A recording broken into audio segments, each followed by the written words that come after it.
Vamos empezando. Por aquí queda un asiento libre por si alguien. Son solo 2 horas de charla, o sea que no os preocupéis. Si alguien se cansa, enseguida podrá sentarse. Sí que me gustaría contar la colaboración. Claro. ¿No? Bueno, comentaros que hace cosa de 2 meses, a inicios de este 2024, pues escribí a Oyer Corazón. Esto más alto. ¿Me oís bien al fondo? Vale. Escribí a Oyer Corazón por LinkedIn porque yo le seguía desde hacía mucho tiempo y vi que él a mí también. Entonces, coincidió que yo tengo un podcast donde hablo de diseño digital que es bastante conocido, se ha hecho muy conocido en España y en Latinoamérica. Y yo desde hacía mucho tiempo quería traer a Alberto Corazón al podcast, ¿no? Entonces, cuando hablo con Oyer, pues él me abre las puertas de su casa, me invita, hablamos y la colaboración pues no se queda solamente en una entrevista que ya está publicada en el podcast, que lo podéis encontrar en pildorasux.com, donde hablamos un poco sobre diseño de servicios, sobre el trabajo que haces tanto tú como el que hizo tu padre, sino que también yo quería ir un poco más allá y hacer un homenaje porque curiosamente me encuentro que, bueno, yo también, aparte de ser diseñadora, soy profesora y me encuentro que muchos de mis estudiantes a veces llegan y cuando llego a hablar de Alberto Corazón, no saben quién es. En el momento en que comento cualquiera de los logotipos y de los branding que ha hecho, ya saben quién es, ¿no? Es como, claro, es muy conocido el trabajo. Entonces, no puede ser que a día de hoy, ¿no? En el 2024, nos estemos encontrando que gente que aprende diseño digital no conoce la figura de Alberto Corazón porque es básica en nuestras vidas y tenemos que hablar de ello. Entonces, una forma de hacer este homenaje es la charla que vamos a dar hoy, que aquí Oyer se ofreció y encontró este sitio maravilloso, pues se subirá a YouTube, ¿vale? Este fin de semana, para el lunes más o menos, estará subida a mi canal de YouTube en Píldoras UX. Así que, pues, darte las gracias por todo esto que me estás ofreciendo, que me parece maravilloso. Qué bien, ¿no? Mil gracias a Píldoras UX, mil gracias a la librería Machado y a la editorial Catarata, que también ha traído aquí los libros. Y bueno, es una maravilla y mil gracias también por venir todas vosotras.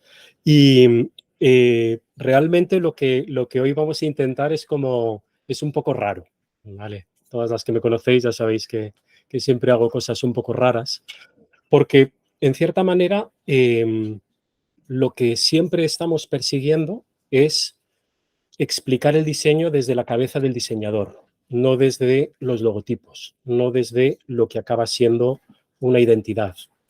Y en realidad eso tiene mucho que ver con todo lo que defiende Píldoras UX, que es el podcast y la escuela Tribux que dirige Gemma. Entonces, todo esto se llama Píldoras UX, ¿vale? Es la razón por la que os saco la lengua, ¿vale? No penséis que es por nada más. Y claro, entonces es un homenaje a la figura de mi padre, pero también es un homenaje al pensamiento de diseño. Y es un homenaje a través de explicar qué es la UX y qué era la UX en los trabajos de mi padre. Entonces, bueno, pues es un doble salto mortal. Vamos a ver qué tal sale. Y la primera en la frente, ¿no? ¿Qué es la UX, Gemma? Bueno, pues la UX, que todo el mundo dice UX, es el diseño de experiencia de usuario. Aquí, dependiendo con quién hables, te dirá pues qué es el diseño específico que tiene un usuario con un producto digital. Si es una buena experiencia, se puede decir que es una buena UX y si no, pues no es una buena UX. Pero hay otros perfiles de diseño muy conocidos que la expanden a todo. Dice que la UX, que esta mesa tiene UX, esta botella tiene UX y lo que habla es cuál es tu experiencia cuando estás utilizando un producto, ya sea digital o físico, ¿no? Entonces, ¿qué es lo que hace un perfil de diseño que esté especializado en experiencia de usuario? Precisamente asegurarse que cualquier producto o servicio digital tenga una buena experiencia a nivel de usabilidad, a nivel de accesibilidad, a nivel de utilidad, ¿no? Es súper importante y ahí entra también el diseño de servicios. ¿Qué importancia tiene que sea útil algo que creamos, ¿no? Porque si yo estoy diseñando, pues, desde una aplicación móvil hasta, pues, si vamos a los objetos, un vaso y resulta que ese vaso a la hora de beber agua no puedo beber bien, pues que tiene una mala UX, ¿no? Una mala experiencia de usuario. Entonces va por ahí y de hecho el primer episodio de mi podcast hablo de qué es el diseño UX Y puse un ejemplo en mi barrio, que hay una calle que lleva a cercanías, a la estación de cercanías de Móstoles, y pues la asfaltaron por un lado, pero todo el mundo va por el lado de la tierra y ¿sabes lo típico que ves un surco que es para llegar antes, ¿no? Y entonces yo cuento cómo cuando hicieron esa calle no hicieron una buena UX porque no pensaron cuál era el recorrido más rápido para llegar a la estación de cercanías, ¿no? Pues esto lo podemos extrapolar a cualquier producto digital. Sí, los que no habéis oído hablar de UX más o menos lo habéis entendido. UX, en definitiva, es estudiar cómo nuestro cerebro toma atajos para hacer cosas. ¿Vale? Lo que Gemma estaba contando es un atajo. Voy a mirar una cosita. Sí. Perdona que te corte. Entonces, esos atajos, ahora en lo digital tenemos muy fácil seguirlos y saber qué es lo que está haciendo el usuario. Antes era más difícil saber qué es lo que estaba haciendo el usuario, pero nos vamos a ir dando cuenta cómo los principios son bastante parecidos, a pesar de que la UX es una disciplina que, desde luego, en todos los podcasts de Gemma, lo primero que hace es preguntarle a los entrevistados, qué habéis estudiado, y nadie ha estudiado UX porque no existía. De hecho, se están formando con tu escuela Tribux.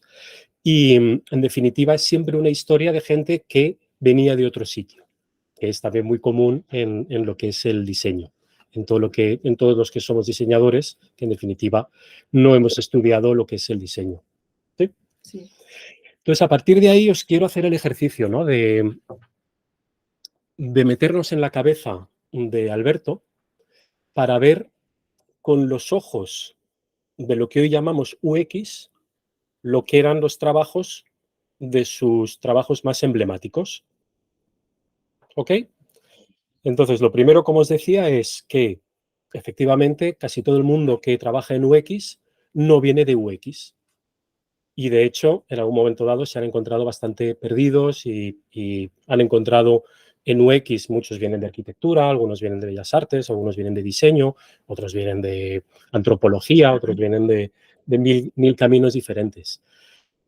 Entonces, en ese sentido, siempre hay como lo que llamamos el efecto cena de Nochebuena, ¿no? El efecto cena de Nochebuena es cuando es Nochebuena, te sientas al lado de tu primo, que le ves cada año y te vuelve a preguntar, ¿tú qué es lo que haces? Y entonces sabes que estás perdido. Porque, claro, no estamos en una caja en la que sea fácil meternos. Yo ahora digo que soy diseñador estratégico. Claro, o sea, ya le he perdido al primo. Entonces, claro, pensamos que todo esto que tiene que ver con la UX, o sea, si alguien en la cena de Nochebuena te pregunta, ¿qué haces? Soy diseñador UX, también le has perdido. Eso en realidad no es nada nuevo. Y me gustaría acordarnos y fijarnos de esta anécdota. Esta es una foto de mi padre alrededor de 1971, que es más o menos cuando yo nazco también, una fotografía del gran Miguel Visor. Muchas gracias. Y es una fotografía que a mí me sirve mucho para fijarnos en qué momento estamos, porque me recuerda siempre una historia que contaba continuamente mi padre y que es muy ilustrativa. La historia que cuenta es que cuando ya decide que quiere ser diseñador gráfico, mi padre se dirige a darse de alta en el impuesto de actividades económicas de entonces. Entonces llega ahí a un señor que le dice, muy buenas, quería pagar mis impuestos. Muy bien, usted es profesional, sí. ¿Y qué hace? Soy diseñador. Y el otro dice, vale. ¿Y qué es lo que hace? Entonces mi padre empieza a explicarle, pues hago logotipos, hago carteles, hago tipografías. Entonces el funcionario, lógicamente, le da de alta en circo y variedades. Entonces, claro, yo siempre que me fijo y siempre que tenemos estudiantes y tenemos gente joven que dice, es que esto de UX es que nadie me entiende, es que me cuesta mucho explicarlo, es que el cliente no lo entiende.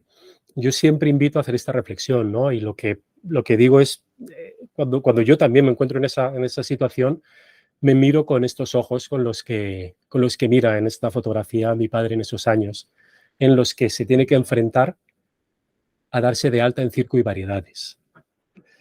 Claro, es muy gracioso y seguro que lo contaba con mucha coña, pero es demoledor. O sea, realmente, cuando estás en la soledad de la noche pensando en que te has dado de alta en circo y variedades, es demoledor. te habla mucho de la situación, del país, de qué demonios estás haciendo con tu vida, que no estás ni en un epígrafe. Entonces, esta mirada, para mí es esa mirada de eso, una mirada un poco ingenua, ¿no? Una mirada, la verdad es que muy guapo. Una mirada sin cigarrillo, por favor, pero una mirada en la que también está dispuesto a acabar configurando gran parte de lo que hoy conocemos como la sociedad española. Y todo esto nace de un locatis diseñador que en esos años está pasando por todos estos tragos, por los que también muchas de las que estáis viendo este vídeo, muchas de las estudiantes, estáis pasando por tragos similares. Es decir, ¿qué hago yo aquí? ¿Qué es esto de la UX? ¿Qué tiene que ver esto? ¿Cómo lo explico? Entonces, la primera reflexión es pensar, ver cómo nos sigue resultando muy difícil explicar qué es lo que hacemos. Y eso, aparte de muchas disquisiciones que seguro que deberíamos hacer, es un hecho. La segunda parte que también es interesante es que en realidad Alberto empieza siendo diseñador porque entre un grupo de fantásticos locos montan una editorial que empiezan a traer textos que en ese momento están prohibidos, textos sobre semiología, textos sobre política, textos de todo tipo, empiezan a traducir libros y montan una editorial, y en el momento en el que tienen que ir a imprenta se dan cuenta que hay que hacer una cubierta, hay que hacer una portada. Y entonces ahí es donde mi padre se acuerda que su abuelo tuvo una imprenta y se acerca a la imprenta y decide pues empezar a hacer ese trabajo. No tiene mucha idea, lo que él viene, ya está en esos años, más o menos adentrándose en el arte conceptual, entonces sí tiene un manejo de las imágenes, sí tiene unas destrezas, digamos, gráficas, pero ahí es donde empieza a comprender todo lo que rodea el libro y todo lo que rodea el diseño. Entonces, a partir de ahí, digamos que se empieza a conformar como diseñador, igual que todos nosotros pues nos hemos empezado a configurar como diseñadores a partir de algún tipo de experiencia. Por supuesto, la pasión por los libros es continua en toda la época, vamos, a lo largo de toda la vida de Alberto. Y uno de los grandes hitos también de este momento, bueno, sigue haciendo muchos libros, por supuesto, editoriales. Tenéis arriba también toda la colección Visor de poesía, que sigue siendo una preciosidad. Y hay un momento donde se rompe la baraja, que es con Anaya, cuando hace las cubiertas de Anaya. Y aquí me gustaría también si puedes recuperar esa anécdota que me encantó, por favor. Sí, la contamos en la entrevista que hice ayer, y es que cuando yo era pequeña, con 7 años, mis padres me cambiaron de vivir pues, por el Paseo Extremadura aquí en Madrid a la zona de Móstoles donde vivo actualmente, ¿no? Entonces hice un cambio de colegio, tenía 7 años y mi colegio era el más grande del barrio y al lado había un colegio más pequeño. Y bueno, yo recuerdo que lo que era el colegio me encantaba, pero había una cosa que no me gustaba y era que yo tenía libros de la editorial Santillana, y los del colegio de al lado tenían los libros de la editorial Anaya. Entonces, yo iba a casa de mis padres y yo les decía, es que a mí me gusta, o sea, no sé exactamente si llegué a tener esa conversación con ellos, pero yo recuerdo de pensar, yo quiero ir al otro colegio, porque tienen esos libros y yo quiero tener esos libros, ¿no? Entonces, yo en ese momento, que claro, tenía 7, 8 años, yo no sabía quién había diseñado eso. Y cuando empecé a aprender diseño, yo empecé a aprender diseño web, ya directamente en lo digital, con 21 años, y de repente me encontré con la figura de Alberto Corazón, porque hice un curso de diseño gráfico, diseño visual, y ya me hablaron de él, y cuando vi su trabajo y vi que había hecho los libros, no me lo podía creer, porque de repente hice ese salto, ¿no?, cuando era pequeña, y dije, madre mía, pero qué trabajo hizo, ¿no?, para que yo estuviera pensando eso en ese momento. Y precisamente en tu libro cuenta una anécdota parecida, ¿verdad? Que es la del cajero, que llega tu padre a un banco y la persona que le atiende le dice, yo estudié con tus libros, con los libros de Anaya. Entonces, estas anécdotas supongo que le han pasado muchísimas veces a lo largo de su vida, ¿no? Claro, y para mí, desde luego, lo revelador de esta anécdota, aparte de que bueno, es una pasada, imaginaros, Una chica que quiere ir a otro colegio por los libros de texto que tienen en ese otro colegio. O sea, es una locura. Es una locura que hoy en día le llamamos deseable. Hoy en día, los 3 pilares básicos del diseño centrado en usuario es que tiene que ser, todas las soluciones que aportemos, tienen que ser deseables por el usuario, tienen que ser viables y tienen que ser rentables. Entonces, ese deseable por el usuario, daros cuenta cómo con esta anécdota de Gemma a mí de repente me pareció absolutamente determinante. Un libro de texto deseable por el usuario.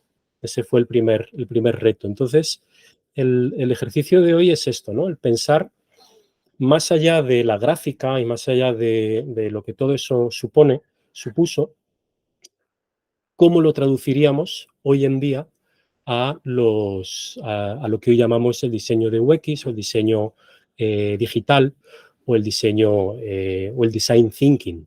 El design thinking es otro de esos conceptos que de hecho básicamente nacen en los años 80, 90 a través de IDEO, que es una gran consultora que a su vez trabaja con Stanford University, la Universidad de Stanford, y desde el comienzo definen estos 5 pasos como los pasos del design thinking. Y son pasos que seguimos a rajatabla todos los días, ¿verdad? Todos los diseñadores, tenemos en marketing, o sea, siempre utilizamos esta estrategia, hasta para decidir qué película quieres ver en Netflix, ¿no?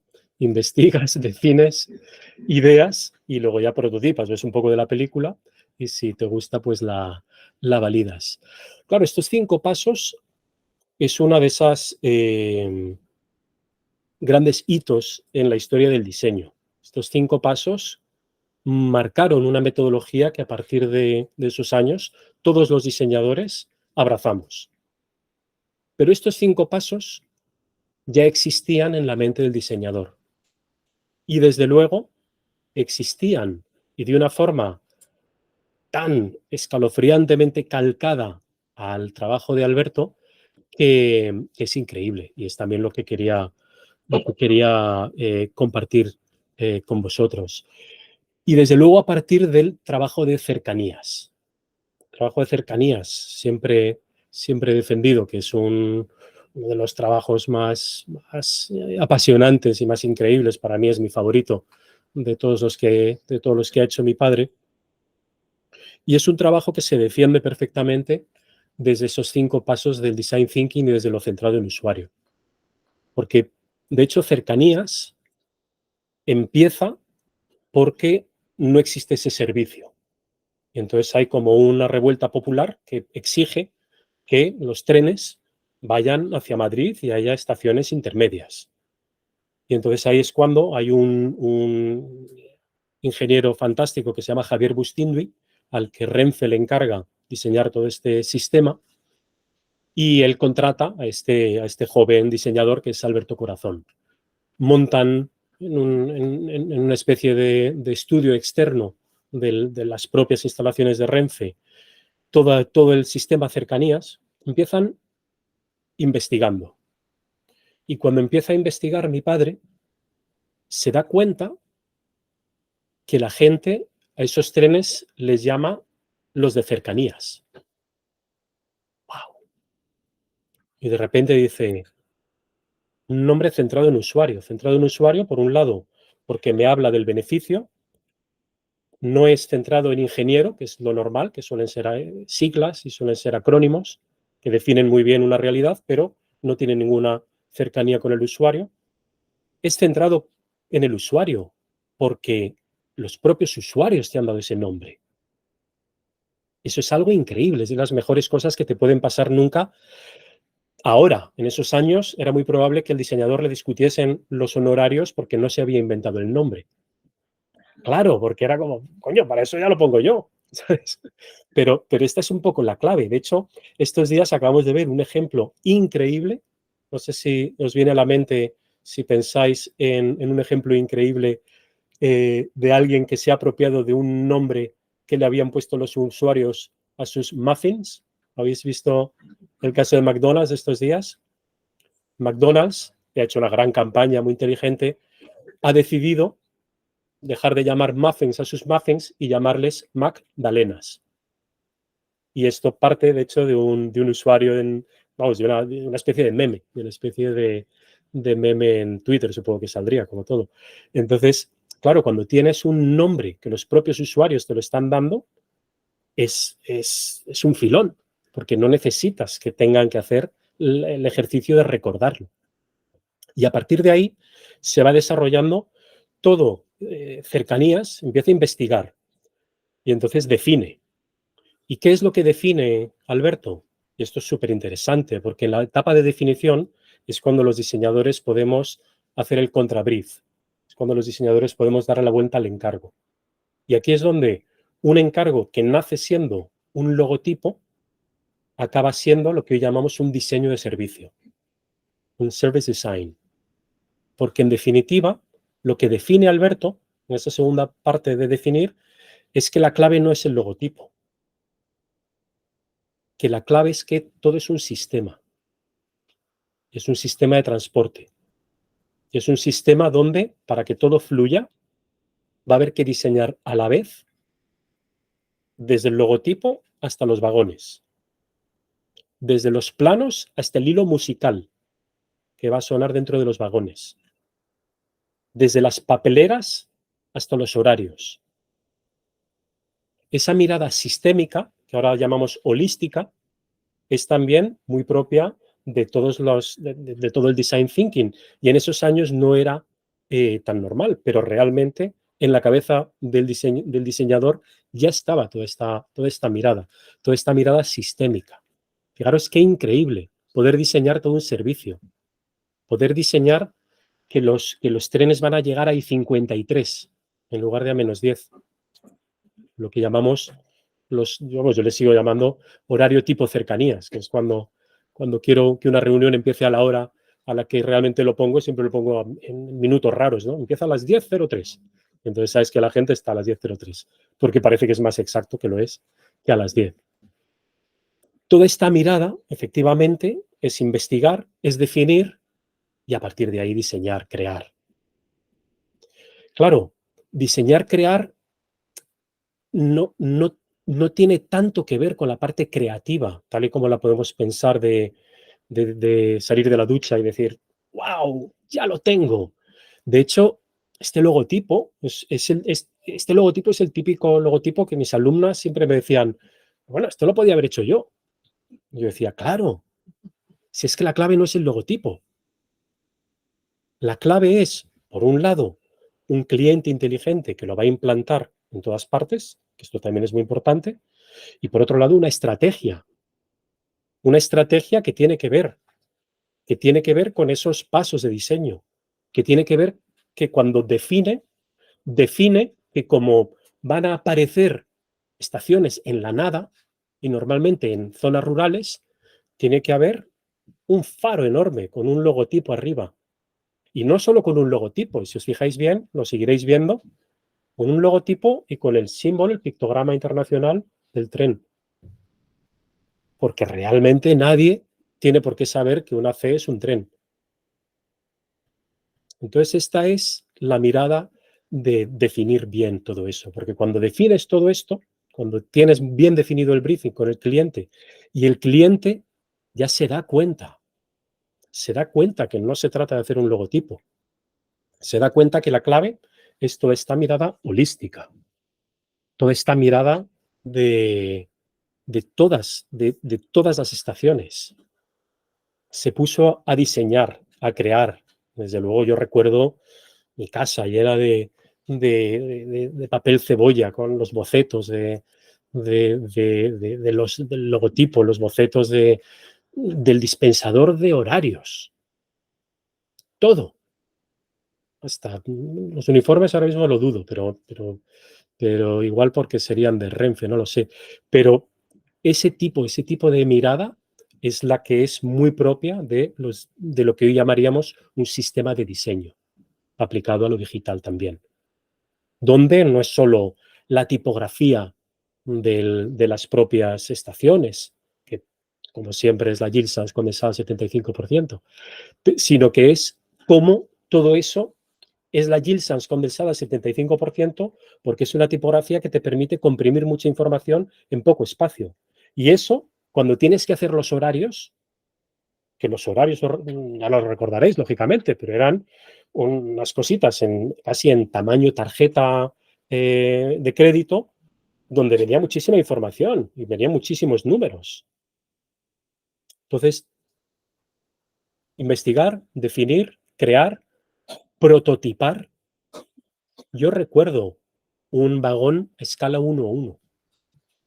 Yo recuerdo que, no sé si recuerdo haber visitado ese prototipo de vagón y cómo mi padre me explicaba cómo estaban empezando a diseñar los vagones para evitar en la mayor medida posible, evitar que la gente se siente una enfrente de otra.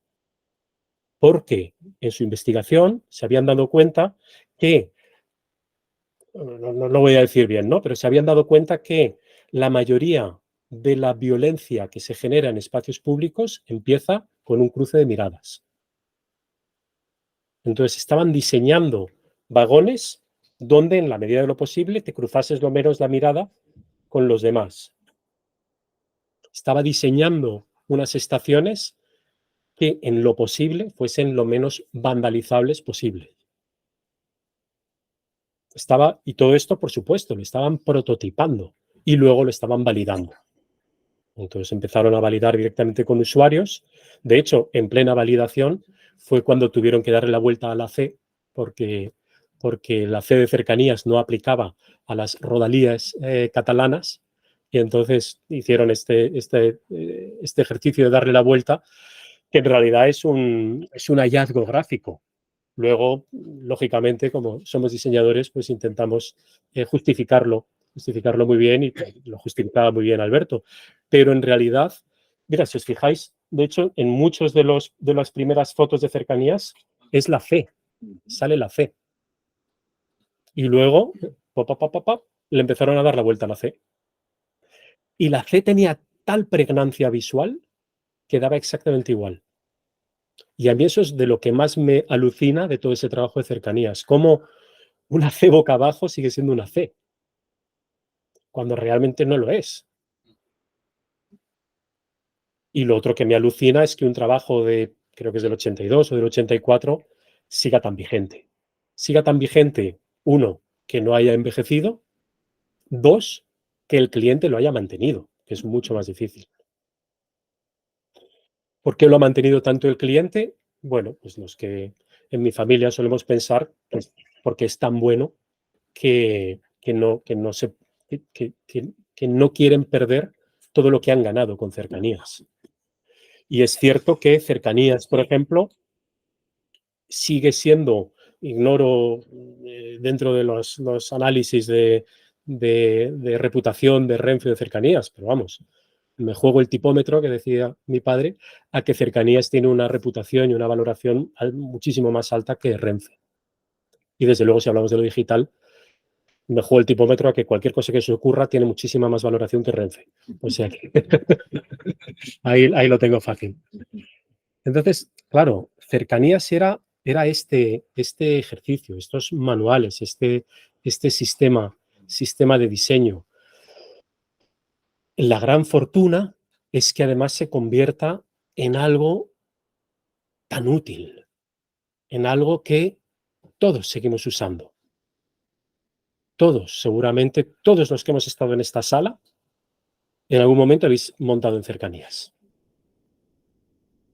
Y eso es alucinante. Había pensado al principio en no proyectar nada, porque como en el libro de Fernando de Córdoba, que es también fantástico, se llama Los secretos de las marcas, es un libro que habla de muchísimas marcas y no enseña ninguna, porque son súper reconocidas. Y me hubiese encantado hacer esta presentación sin enseñar nada, pero luego también caí que Gema tiene mucho público en Latinoamérica, que lógicamente no tiene por qué saber lo que es cercanías ni por asomo, lógicamente. Sí, yo tengo aquí la curiosidad. ¿Sabes más o menos cuánto tiempo tardó en hacer todo este trabajazo de cercanías?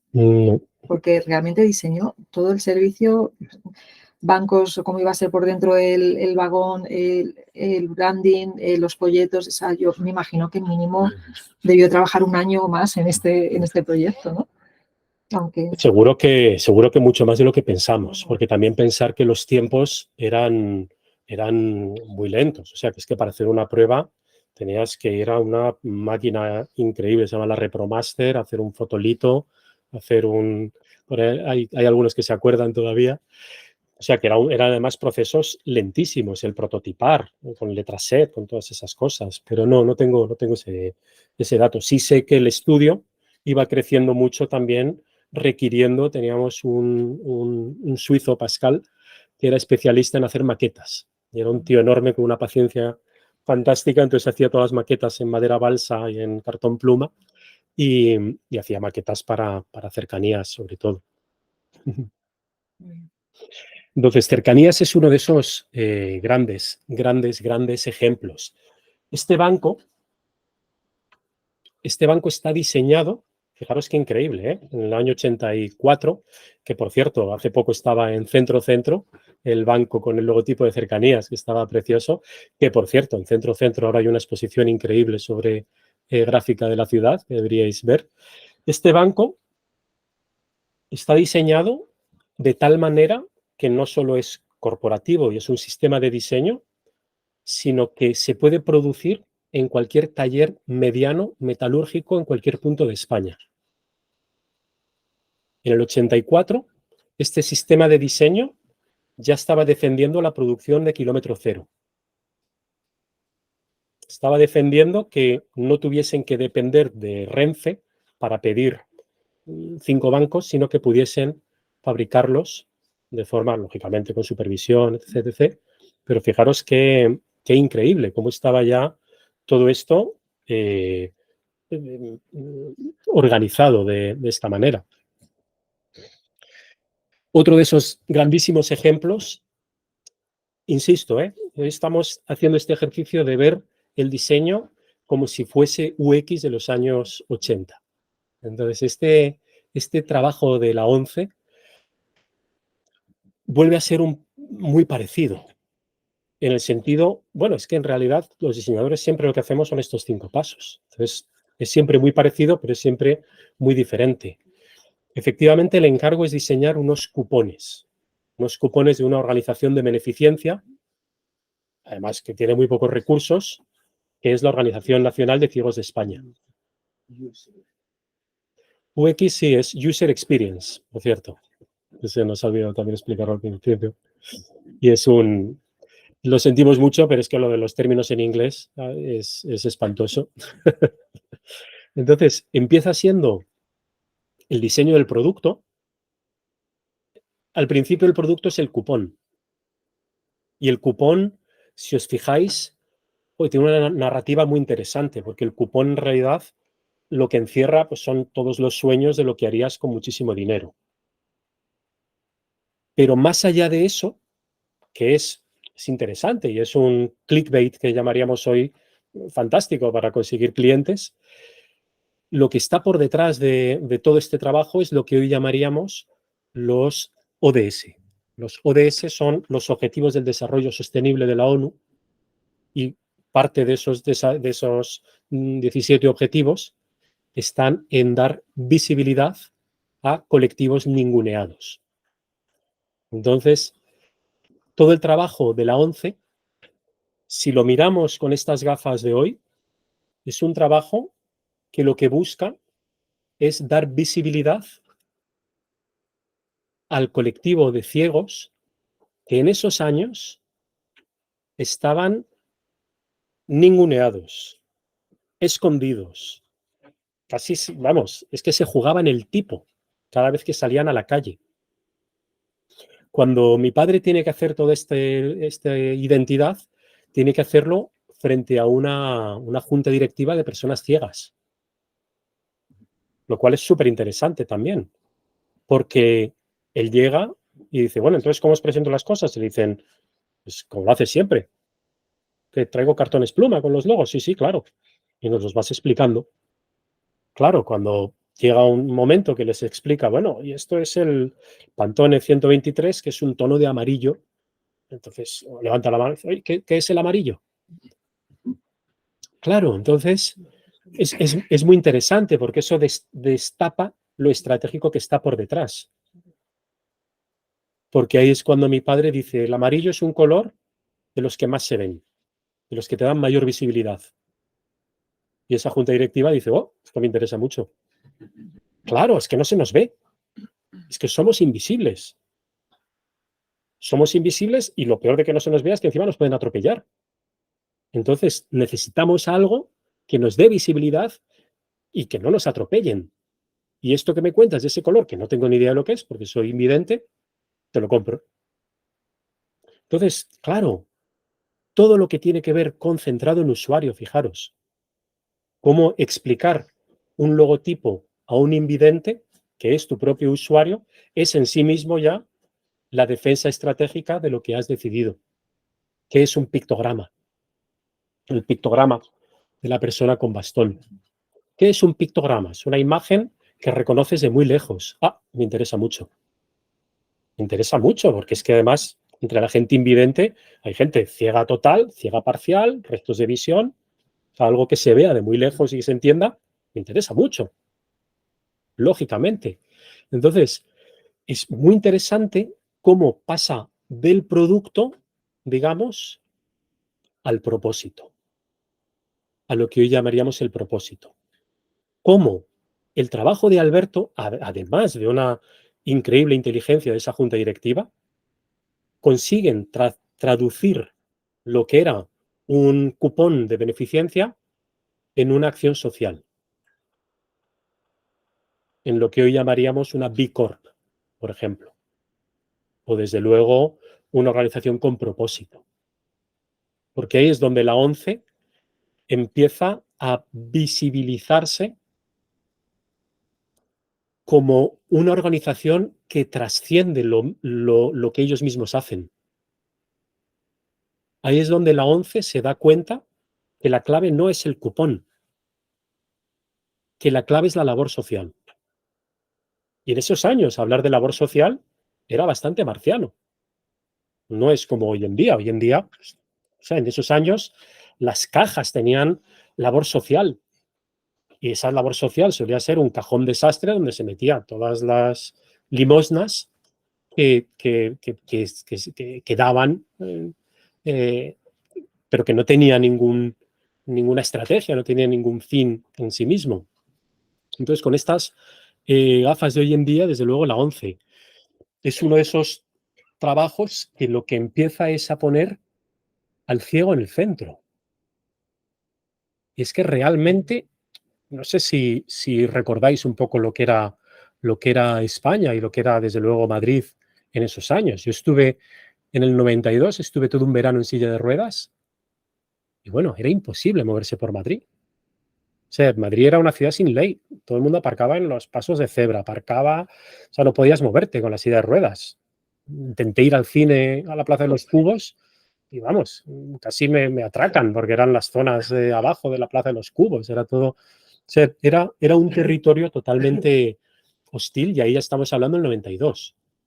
En los años en los que Alberto hace toda esta identidad y todo este sistema de nuevo, claro, es cuando se empieza a dignificar primero al ciego, porque la ONCE nace siendo específica de ciegos y enseguida empieza a abrirse a todo tipo de capacidades diferentes o de personas con discapacidad, como queráis decirlo.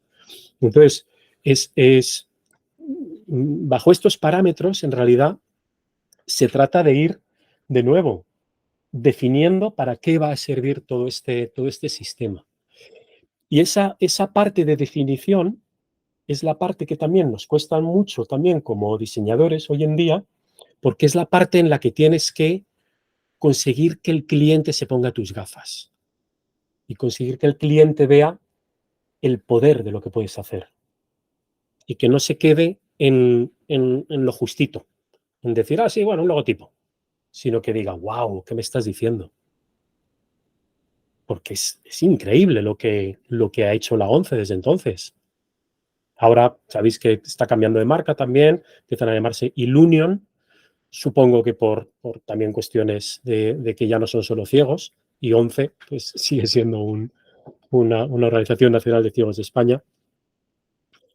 Todo este sistema, todos estos, fijaros, los positivos, los negativos, el manual de normas de identidad.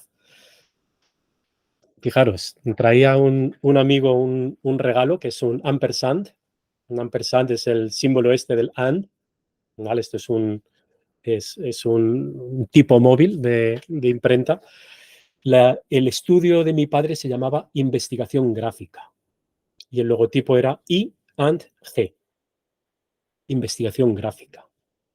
Fijaros, cómo hoy en día los departamentos de investigación del BBVA, por ejemplo, solo de lo que ahora llaman research, de investigación en diseño, ¿cuánta gente puede haber ahí?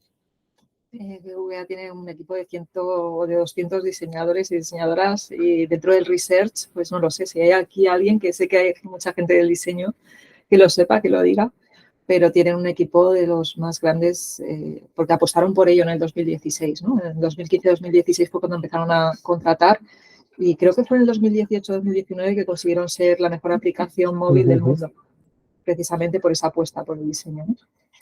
Fijaros cómo ha cambiado de repente el territorio. BBVA es ahora mismo la empresa española que más diseñadores tiene en nómina, pero con diferencia, con enorme diferencia. Y desde luego, todos siguen a pie juntilla los 5 pasos del design thinking y toda la parte de investigación. Es que me he acordado de investigación gráfica viendo los manuales. Fijaros cómo incluso cuando, no sé si habéis tenido la ocasión, conforme bajabais por aquí, de ver los carteles de teatro de Alberto de esos años, el Festival de Otoño, desde luego, de nuestra queridísima Pilar Izaguirre, del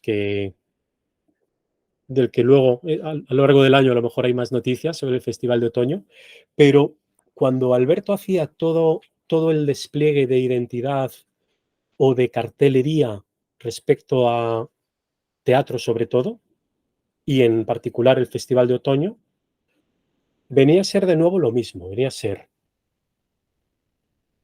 cómo le hacen un encargo.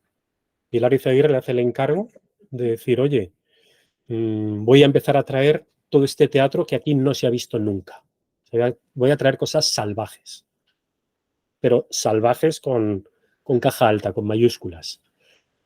Y cómo la inteligencia de Alberto es convertir el Festival de Otoño en un vehículo que empiece a unificar la Comunidad de Madrid. Y en realidad, en esa etapa de definición, lo que consigue es ligarse al cliente para que el cliente le encargue no una identidad de un festival de teatro, sino una herramienta para que se empiece a tener una noción de la Comunidad de Madrid, que hasta entonces no se tenía esa noción. La Comunidad de Madrid es un invento, digamos, bastante moderno, y si os fijáis, apenas tenemos tradiciones, o sea, no somos una comunidad o sea, yo, por ejemplo, que vivíamos en la Plaza Mayor, yo nunca me he vestido de chulapo, que yo sepa, ¿no? Claro, en la Comunidad de Madrid no teníamos esta identidad. Entonces, el gran hallazgo, aparte de lo gráfico y toda esta preciosidad y toda la reflexión sobre los jarrones y todos estos increíbles trabajos, ¿no?, de gráficos, lo que está por detrás de todo, de nuevo, es esta definición del encargo, esta definición de cómo tener una buena UX, una buena experiencia de usuario, user experience, en los programas de mano de todos estos nuevos teatros que iban naciendo. En los programas de mano te decían qué restaurantes van a estar abiertos cuando termine la función, porque no existía un tejido teatral donde todo esto se supiese. Entonces se trataba de generar nuevos hábitos. Fijaros cómo en realidad todo lo que hacemos hoy en día en lo digital es intentar generaros nuevos hábitos. Eso es siempre lo que estamos haciendo en lo digital, con todas nuestras apps. Hay hábitos que os vienen fenomenal, como son aprender idiomas, escuchar música o hacer ejercicio. Y luego hay hábitos que están venidos del infierno, como intentar sacar un billete de avión, de low cost, etcétera. Bueno, todo eso es la experiencia de usuario. Entonces, en realidad, el ejercicio es intentar ver todos estos trabajos increíblemente gráficos y con esta belleza, pero intentar verlos con esta mirada de la experiencia de usuario. La experiencia de usuario es que en un panorama donde todo lo que conoces de teatro es, con todo el amor y con todo el respeto, Lina Morgan, viene alguien a hacer una obra de teatro de ¿cuántas horas? De 4 o de 12. Viene alguien que trae unas obras de teatro que levantan toda la tarima, que cambian el escenario de sitio, que lo llenan todo de arena, de cebada, que hacen unas cosas alucinantes. ¿Cómo comunicas eso? ¿Cómo consigues que el usuario quiera esa experiencia, que sea deseable? Bueno, para empezar, proponiéndole unos carteles con unas narrativas que te vuelan la cabeza. O sea, es imposible que tengáis ni la más remota idea de qué va ninguna de estas dos cosas. Conforme subáis luego por las escaleras, fijaros en los carteles de teatro que hay ahí. Son unas narrativas increíblemente ricas, increíblemente barrocas, si queréis. Están llenas de detalles. Y todo era porque estaban generando una nueva experiencia de usuario. Estaban generando unos hábitos que no existían. Y por eso también tenían que impactar mucho más. El teléfono Domo, desde luego, es otro de esos grandísimos, grandísimos trabajos donde vuelve a ser también esto ya es un trabajo del año 2000. Yo no recuerdo que Alberto hubiese leído nunca nada sobre IDEO o sobre... Y yo en esos años todavía no había empezado a leer sobre... Ahora no me sale el nombre, bueno, sobre los grandes creadores de toda la metodología del design thinking y todo esto, pero de nuevo sigue siendo un ejercicio estratégico. Sigue siendo un ejercicio de cómo viene. Claro, todo esto, este es el año 1999, pero es hace un siglo. Es hace un siglo porque hace un siglo que ninguno miráis el teléfono que tenéis en casa. Claro, de repente el nacimiento de los smartphones, ¡wow!, ha desaparecido ya el teléfono de casa. En esos momentos, cuando Alberto gana el concurso de Telefónica del Domo, la gran propuesta es, tengamos el teléfono antiguo y el teléfono moderno, porque en nuestra investigación, la investigación de Telefónica, habían detectado que había muchísima gente mayor que iba a sentir mucho rechazo hacia los nuevos servicios. Mucha gente mayor que no iba a entender lo que es una llamada 3, lo que es una rellamada. Claro, ya sé que esto es difícil poneros estas gafas, ¿no? Pero es que fue hace un siglo. Y hace un siglo, en el 99, una persona de 70 años es que no tenía cero digitalización. Es que efectivamente le aterraba enfrentarse a una pantalla. No tenía estas herramientas.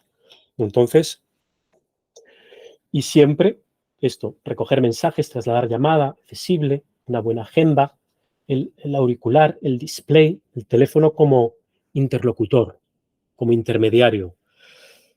Yo recuerdo perfectamente el momento en el que yo entré en el estudio de Alberto, estaban diseñando el domo. Fue uno de esos momentos increíbles. De hecho, la mañana que entré, llevaban dos semanas dándole vueltas a cómo hacer los pictogramas de todos estos nuevos servicios. Bueno, el pictograma de contestador automático, más o menos, te imaginas, ¿no? Que sea un cassette. El de rellamada, más o menos. El de llamada 3, ya empieza a ser un poco más complejo. Y sin embargo, Alberto ya tenía en la cabeza una de las máximas Apple de entonces, que era que no fuese necesario un manual de instrucciones. Entonces, por eso había todo el ejercicio de qué podemos hacer en toda esta parte de los nuevos servicios que no aterre al que no lo conoce, que no requiera un aprendizaje cognitivo de esta señal, ¿qué demonios quiere decir? Que es lo que le pasa ahora a nuestros hijos con el pictograma del disquete, por ejemplo. Claro, no tienen ni idea de dónde viene. Y recuerdo perfectamente cómo después de que se tiraron 2 semanas haciendo pictogramas, porque claro, nos encanta hacer pictogramas, nos encanta, es hacer como un símbolo tan pequeñito. Y cuando Alberto dijo, chicos, la solución es texto, pongámoslo en palabras. Y efectivamente el domo, lo que dice aquí, de nuevo es Kilsan condensada 75, es contestador, mensajes, descargar, llamada en espera, desvío, llamada 3, y fue también uno de esos, para mí fue un momento interesantísimo, porque es también el momento en el que el diseñador, o uno de esos momentos donde el diseñador abandona su ego de querer hacer unos pictogramas súper chulos que seguro que hubiesen ganado premios y se da cuenta que este es un teléfono que en ese momento se estaban fabricando 9 millones de unidades, pero todas se iban a repartir entre España y Latinoamérica, donde todos tenemos en común el idioma. Y de repente estoy convencido de que internamente lo vivieron como un fail, ¿no? Decir, joder, macho, al final no ponemos pictogramas, sino texto, qué sencillo. Y de nuevo vuelve a ser el qué sencillo con el que empezábamos de cercanías. El qué sencillo es claro. Lo que es qué sencillo es lo que es centrado en el usuario. Lo que es qué sencillo es lo que el propio usuario te dice que tienes que hacer.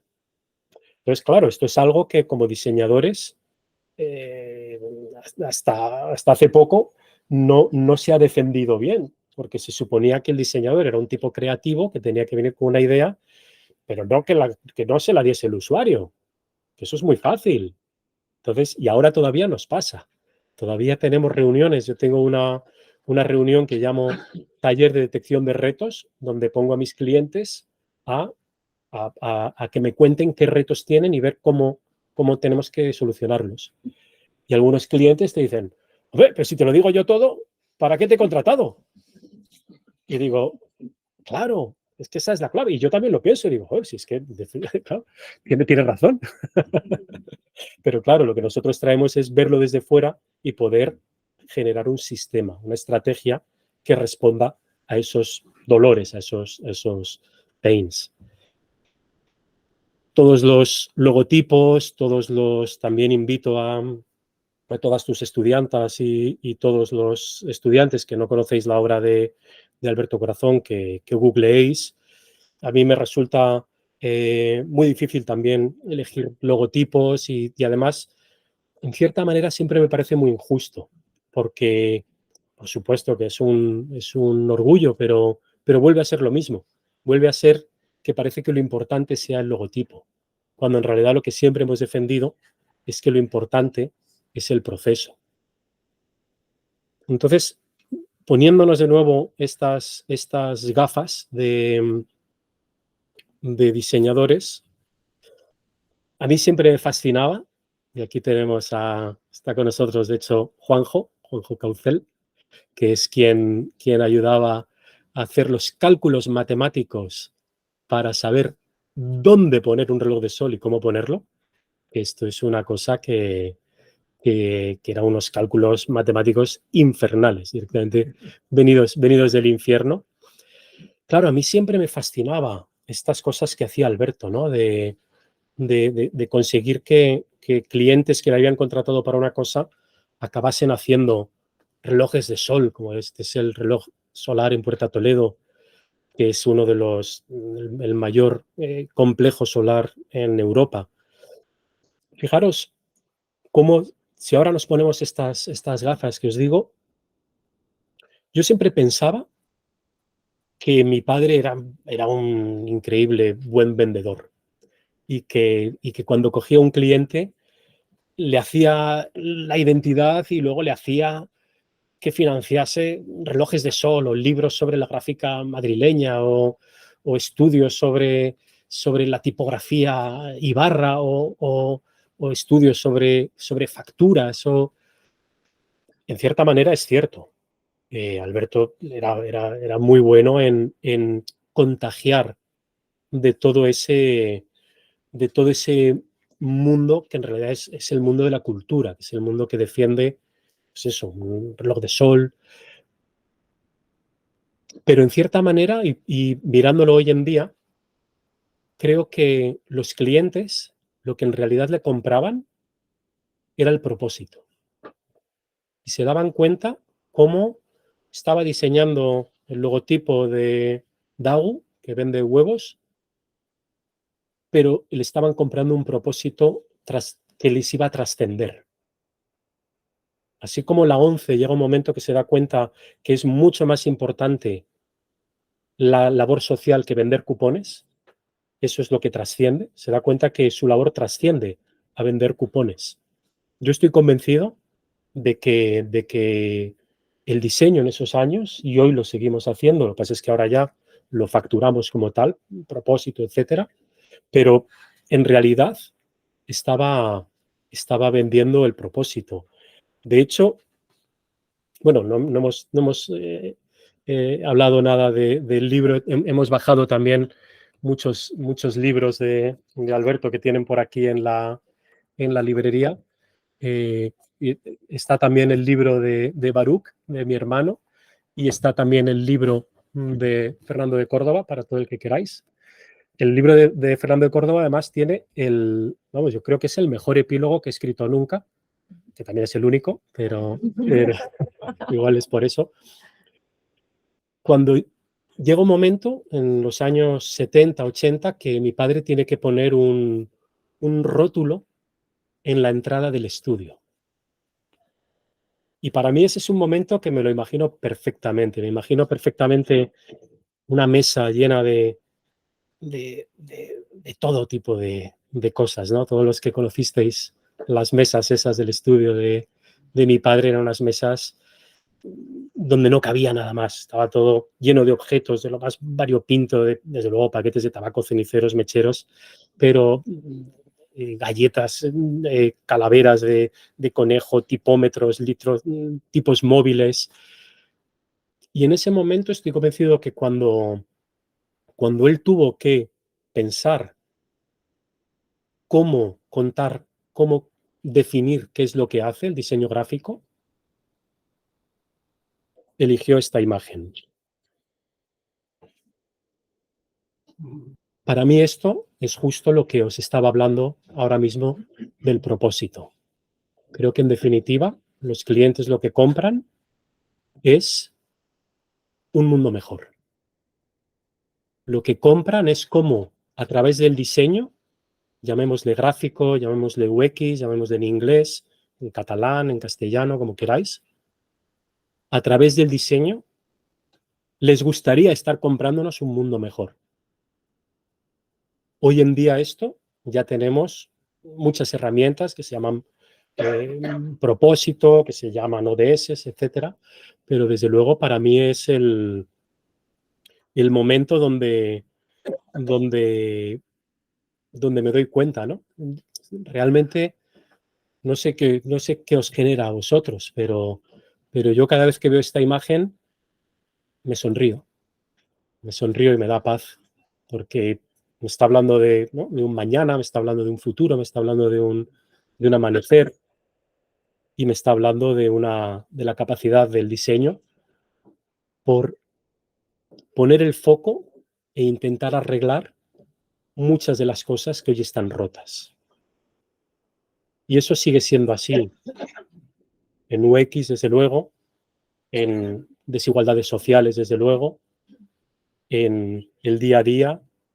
Muchas de las cosas que nos rodean están rotas y el diseño nos ofrece la mirada, nos trae esta luz de decir, oye, hay cosas que pueden mejorar y hay cosas que se irán arreglando. Así que muchas gracias por la Para aguantar toda esta... Bueno,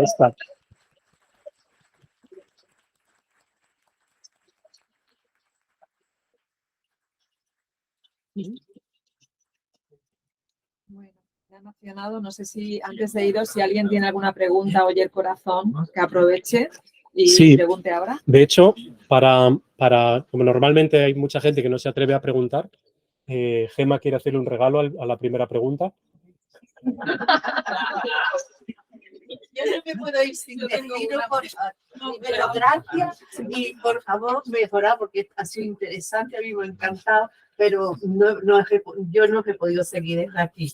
¿No? Porque lo que es la presentación queda demasiado bajita para el espectador en general. Ay. Favorecer la comunicación didáctica. Mil gracias. Yo tengo una pregunta. Bueno, gracias por todo lo que has compartido. Has hablado de cosas como del siglo pasado y también del pasado, más físico, más tangible. Has hablado de metodología que tenemos ahora, como la que empezó IDEO y que hoy es súper claro que tenemos un propósito y actividades que antes no se pagaban y ahora sí. Si tuvieras que plantear desde lo que tú has visto en el estudio de tu padre y cómo trabajas ahora, ¿crees que hay cosas que hemos perdido en ese cambio de ciclo y otras que hemos ganado? ¿O solo ha sido una transformación? ¿Cómo lo percibes? Porque hablas de 2 semanas dibujando pictogramas, de cosas que se tocaban, de estar todos ahí encima. ¿Cómo crees que ha evolucionado? Claro, pues fíjate, muchas gracias por la pregunta, que es buenísima. Y en realidad es la diferencia entre si lo nuestro es un oficio o una profesión.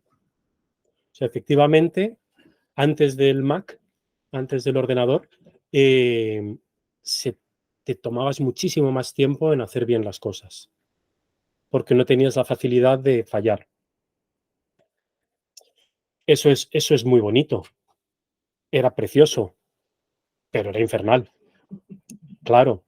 Yo personalmente, ¿qué prefiero? Yo, vamos, sin mirar, prefiero lo que tenemos hoy en día, pero siempre la pregunta es, ¿qué me das a cambio?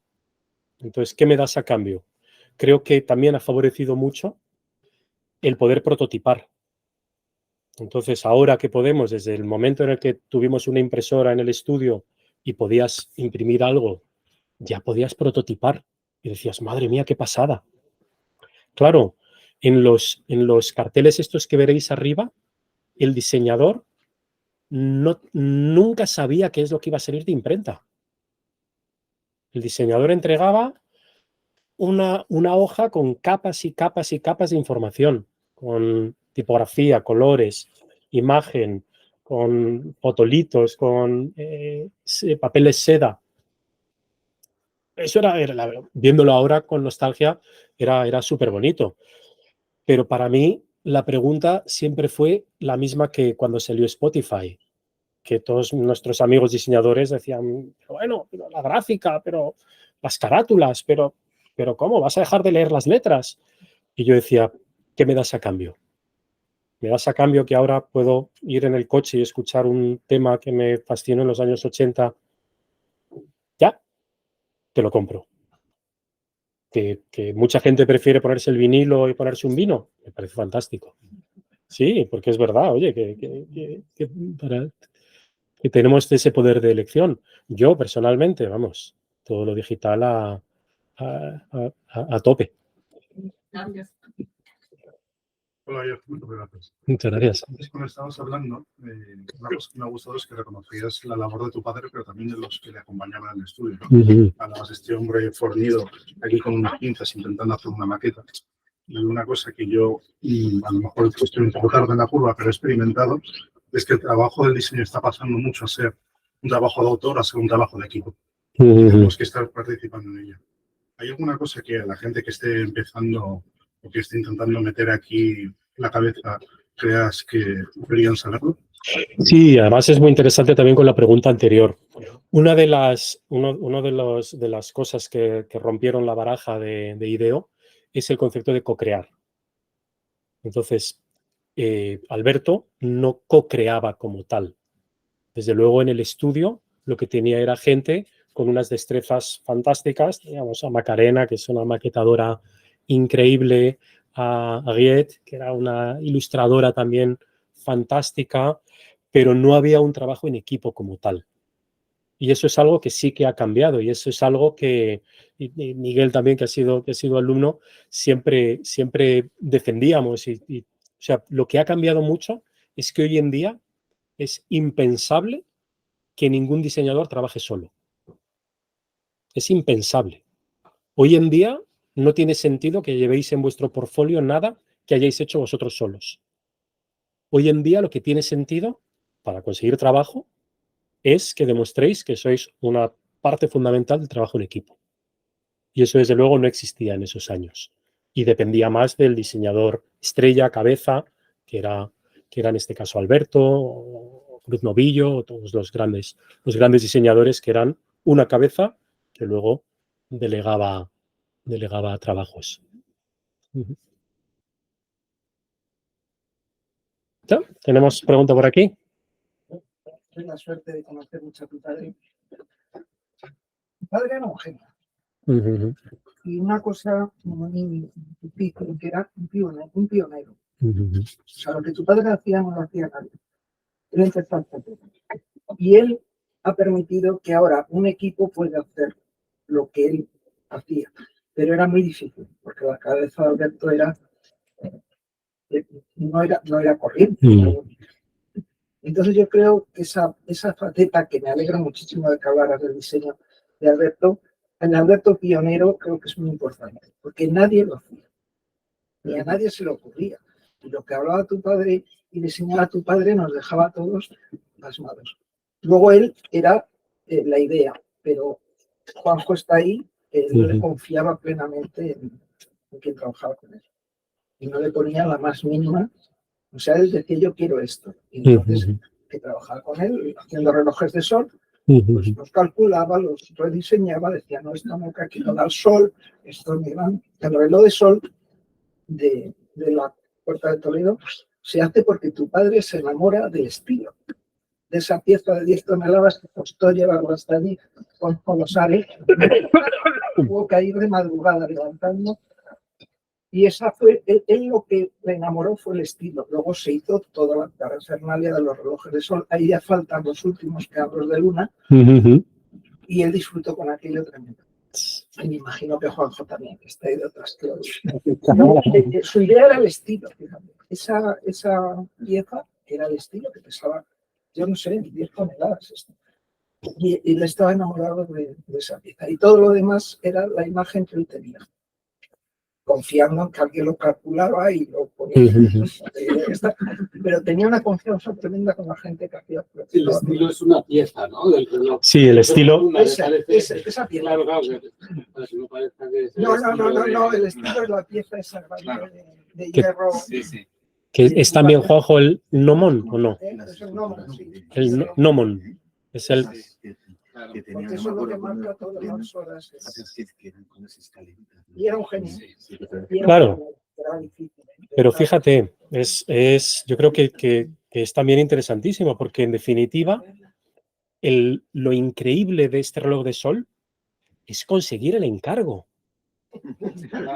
Claro, lo que es increíble es que una gente que está montando un centro comercial le compre, que tiene que hacer una cosa, traer un estilo, un gnomon que pesa 1 tonelada, estar de madrugada, estar Y para mí todo eso solo se defiende porque en realidad estaban comprando otra cosa. Estaban comprando esa mirada. Entonces, luego, claro, formalmente también tenían que ser capaces de hacerlo a la perfección y con herramientas mucho más rudimentarias de las que tenemos hoy en día. Pero sí, y es verdad que era un genio no solo en ser capaz de darle la vuelta al encargo, sino luego en hacerlo tan bien, tan gráficamente bien o tan formalmente bien. ¿Teníamos por ahí al fondo? Yo tengo una pregunta sobre la progresión. Desde 5 variedades habéis hecho evolucionar todo esto, habéis sido capaces de diseñar lo que es el diseño magistralmente, porque hay profesiones que no se ponen tanto en valor y no han conseguido evolucionar tanto el poner en valor y el ser capaces de idear conceptos totalmente nuevos, ¿no? Mi pregunta es, ya estamos aquí, habéis evolucionado muchísimo, ¿qué tenéis en la cabeza de cómo va a evolucionar en el futuro? ¿Cuáles son vuestros desafíos, vuestras ilusiones? ¿Dónde va? Qué bueno, pues, o sea, desde luego, inteligencia artificial es lo que todos tenemos en la cabeza ahora mismo. O sea, diseño de voz, desde luego, es todo lo que tenemos en la cabeza ahora mismo. Futuros apocalípticos también. Claro, para mí la pregunta es, efectivamente, ¿qué están pensando ahora los Alberto Corazón que tienen 18 años? ¿Qué está en la cabeza de una diseñadora que va a empezar ahora a hacer UX, que tiene 18 años y que poco a poco va a ir descubriendo todo lo que se puede hacer además de la UX, digamos? ¿Hacia dónde va el futuro? Pues yo creo que también es innegable, efectivamente, como decías, la evolución social y cómo el ser humano cada vez somos mejores. Cada vez vivimos mejor, cada vez hay menos guerra, cada vez hay menos hambre. Es un círculo un poco extraño, es un círculo donde yo siempre digo que las cosas mejoran, pero siguen siendo una mierda. Pero mejoran, pero siguen siendo una mierda. Pero mejoran, pero siguen siendo una mierda. Entonces, para mí la reflexión de Circo y Variedades de hoy en día es justo esta. Todo va mejorando muchísimo, pero debería mejorar mucho más. Entonces, ¿hacia dónde va el futuro? Si dependiese de los diseñadores, desde luego, creo que cada vez más a través también de cuerpos de pensamiento y de hablar de la ética de la UX, en las píldoras UX hay píldoras sobre lo que llaman los dark patterns, que son las formas oscuras en las que te hacemos picar en algo, por ejemplo. Todo irá mejorando mucho en lo que tiene que ver, desde luego, con la accesibilidad de colectivos ninguneados, sin duda. Todo irá mejorando mucho, todo lo que tiene que ver con gente con capacidades diferentes teniendo acceso a toda la información del mundo. Y luego irá peor en el sentido de que cada vez más muchos productos digitales que nacen siendo increíbles, como es, por ejemplo, Airbnb, pues se acaban convirtiendo en un desastre, como es, por ejemplo, Airbnb. Entonces, yo creo que es consustancial al ser humano, pero al margen de la mirada crítica y de que las cosas sean altamente mejorables, desde luego siempre hay que mantener que las cosas van mejorando continuamente. Yo estoy un poco de acuerdo contigo, ¿no? Porque creo que ahora mismo tenemos dos escenarios, ¿no? Ese escenario en que vivimos en un mundo capitalista donde solo se piensa en el dinero y donde empresas tecnológicas, con tal de ganar dinero, puede ser capaces de hacer barbaridades, ¿no? Lo estamos viendo con Facebook, Instagram, etcétera, como el daño psicológico que está haciendo en muchas personas. Pero luego está ese otro escenario de personas que se dan cuenta de que esto está pasando y quieren que cambie eso y que fuerzan a esas empresas tecnológicas a que cambien, ¿no? Porque al final todo es un balance.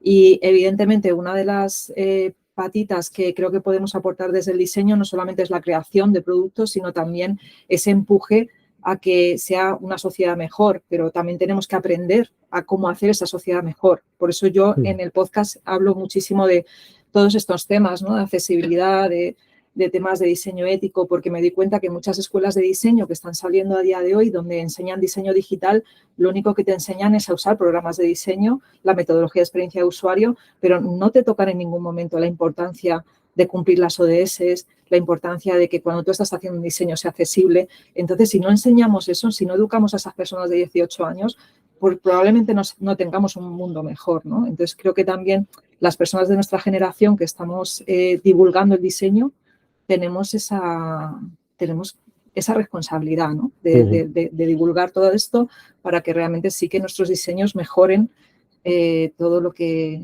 está usando, porque es que a día de hoy cualquier persona, ¿no? Está usando productos digitales. Yo hablo desde lo que sé, ¿no? Como diseñadora, y es que realmente, ¿cuántas horas pasamos al día delante de un móvil? Muchas, ¿no? ¿Cómo nos afecta esto? Claro, eso tenemos que hablarlo, ¿no? Y al mismo tiempo, fijaros, yo hago la traducción también ODS, son estos objetivos del desarrollo sostenible, que es lo que, y es que esto es flipante, o sea, lo que la ONU nos propone que tenemos que haber hecho para 2030. O sea, este concepto nunca ha existido a nivel global, a nivel planeta Tierra. Creo que estos son muy buenas noticias. Las malas noticias es que no llegamos, pero las buenas noticias es que existen, pero las malas es, bueno, sigo un poco. Bueno, pues creo que vamos a dar el regalo a Marta, ¿no? Muy bien, muy bien. Que es el libro. No, Gemma ha pedido. Pero que te lo firme luego. Oye. Sí, por favor. Sí. Muchas gracias. Ahora te lo paso. Genial, pues mil gracias por haber venido y nada.